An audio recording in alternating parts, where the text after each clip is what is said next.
Hi, I'm Sandi Genovese and welcome to the Scrapbook Showgram. We are going to be making a mobile today. It's a very moving experience, and if you look here you can see that it is a tree. It is a fun thing to create, either to decorate your house or if you want to, it's also a great card that you could send because it is not difficult to put this into an envelope and mail it.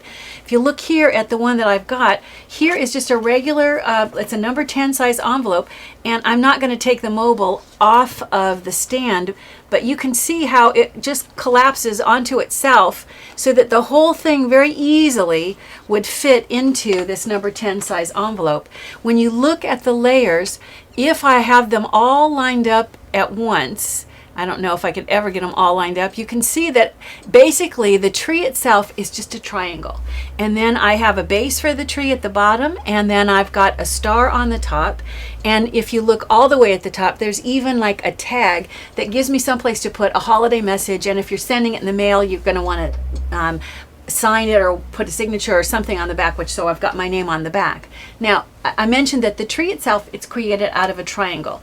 So let me bring this up and show you.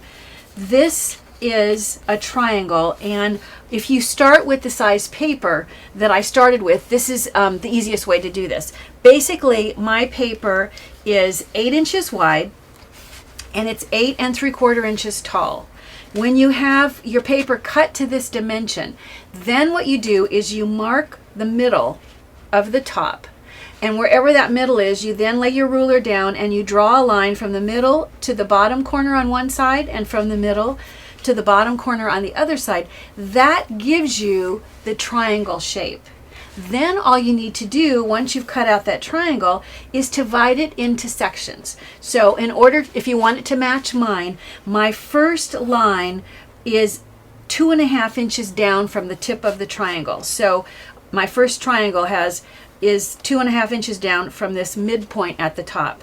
Then I came down 1 inch from that, and then I came down 1.25 inches, and the next line is also 1.25 inches. The next line is 1.25 inches, and the last line is 1.5 inches. So that was how I separated my triangle into tree segments. Of course, it's entirely up to you how you decide you want to do that as you're creating your mobile, in this case that's shaped like a tree.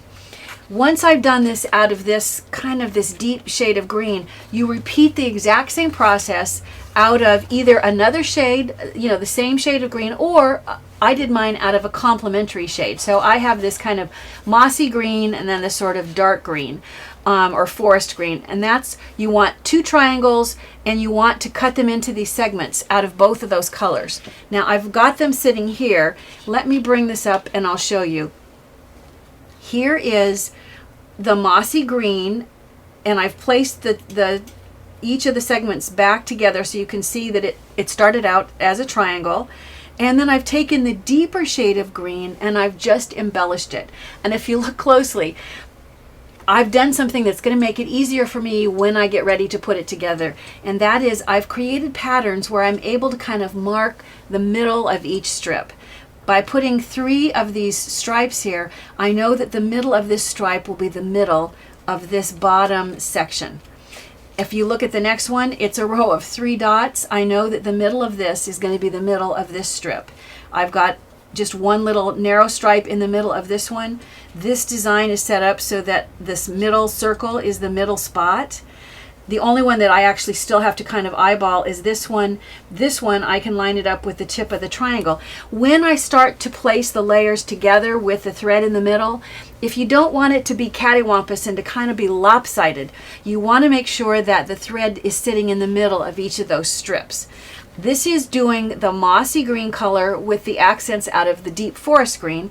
Here is the opposite, the exact same idea, but just done with a different color variation with the dark green on the back, and the embellishments are the mossy green. The difference is, in this case, I took, and I'm going to bring up this triangle and show you, I took my 1/4 inch hole punch and I punched out holes. And then I decided that I really wanted was red dots. But if I punched out red dots and I tried to stick them onto this triangle, it's kind of laborious. And if you're going to do very many of these, it's really not fun.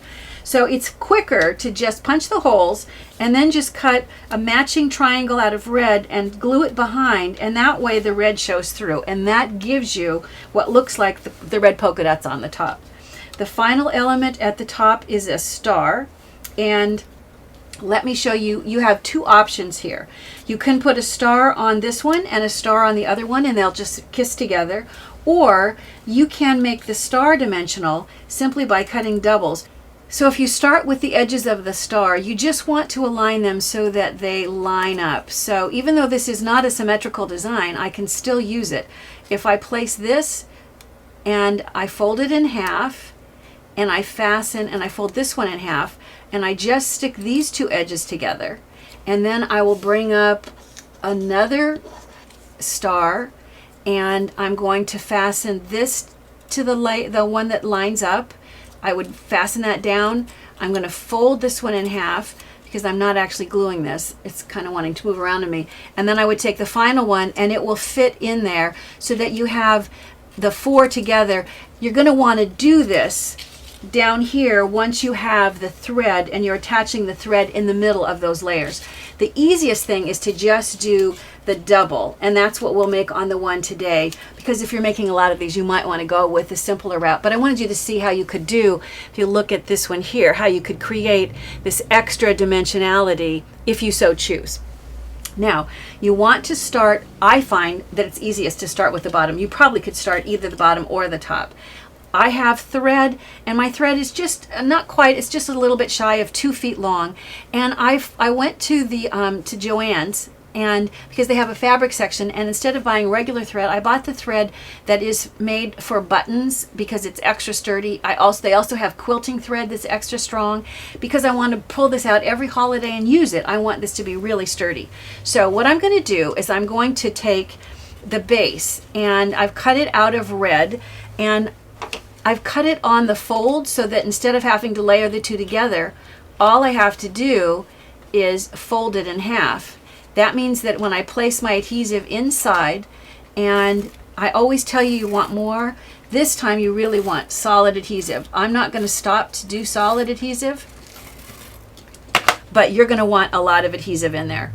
So I'm going to go ahead and I'm going to put the thread so that it's in the middle, and then I'm going to, in this case, I'll go ahead and close this up because it's on the fold, and that gives me the base. Now I'm going to add each of the layers. In order to do that, I think it's easiest to take each of these strips and flip them over. So I'm going to turn them to the side that I'm going to place adhesive onto.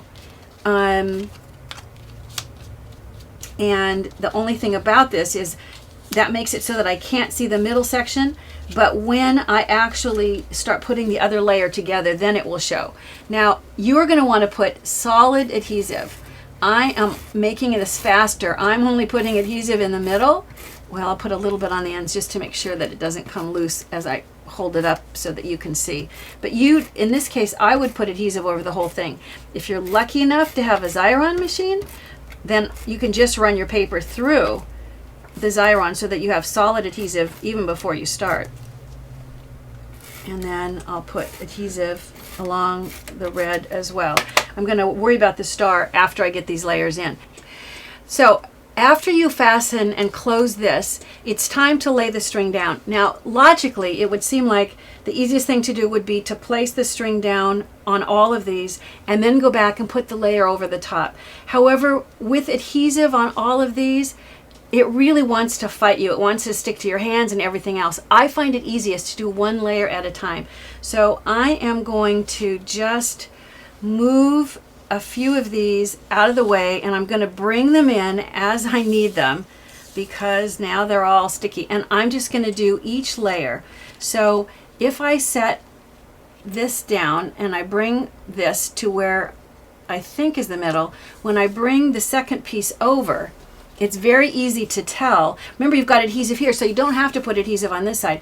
Now I can see when I layer this over the top, if I'm not really in the middle, it's pretty easy at this point to slide this around. You know, I haven't pressed down hard, and I can make sure, gosh, it looks to me like that's pretty much is the middle, but maybe I'm going to move it just a little bit. Now that looks a little more like the middle to me. So now I'm going to press down. Then I'll bring in my second layer, and now I even have a middle line to line up with from the previous strip. I leave a little space in the middle. I fasten the string to my adhesive, and I'll bring up the next layer and attach the next layer. And then you're just going to continue to do this all the way with each of the strips. Each time just leaving a little piece of thread exposed in the middle so that when a breeze hits the mobile, it will want to spin freely. You don't want it so tight together that they catch on each other as it tries to move in the breeze. All right, so now I'm ready. Now that I have all of the tree layers, I'm ready to do the tip of the tree, which is, you know, the triangle on the top. And I'm going to do the same thing, layer the mossy green over the top so that the red shows through.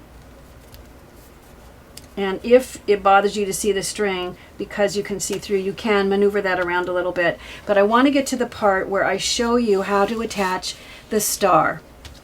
All I did was just put adhesive, and I've got colors on both sides. But to do the simple version, you just start with one in this position. And I find it easier to work from the back. And then this time I think I am going to put a little more adhesive on here because I'm going to go back over this part. Make sure that you line it up so that you have the right sides together. Like this is not going to line up. It needs to go this way. So that means that the adhesive needs to be on this side of the star.